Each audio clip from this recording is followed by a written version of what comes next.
You're back. Let's see. How are the other supplies and equipment? It was great.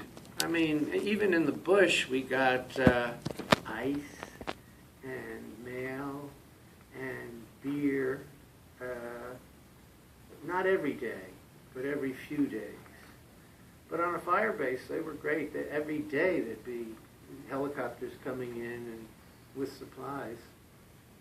And you really didn't. I'm trying to remember if we washed our own clothes by hand. I think we might have done that, and the shower was a bucket, solar heating. But it was like camping. I guess you think of it as camping out in the mountains, really. I mean, everyone's carrying guns and stuff. And there are these cannons with fortified positions all around you. How are your living conditions? Well, let's see. I'll show you the hooch on the fire base. Let's see. And it was basically a piece of culvert. Do you know what they are? It's when you build roads and drainage systems. This is here. This is the hooch. There was room for two sleeping bags side by side.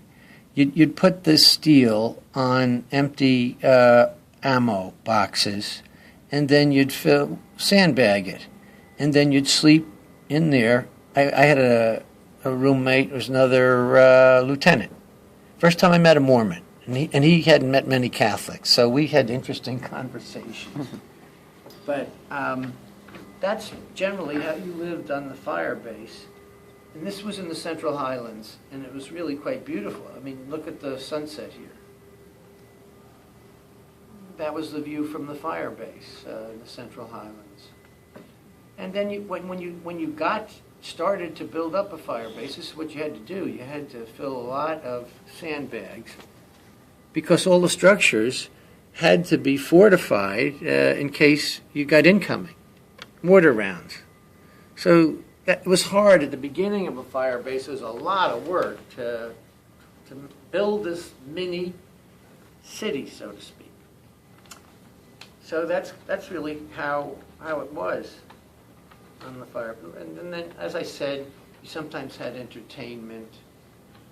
I don't know whether this was an officer, enlisted man who could sing and play a guitar. Were there times when you're homesick or stressed? And did you have any? Did you carry any reminders of home? Anything that reminded you of home were you carrying? No, I had photographs, I'm sure, of Evelyn and my family. Either at least in my wallet. I'm trying to remember if I had them in the hooch. I wore a watch that belonged to one of my best friends in high school who died, not in the war, in an accident. And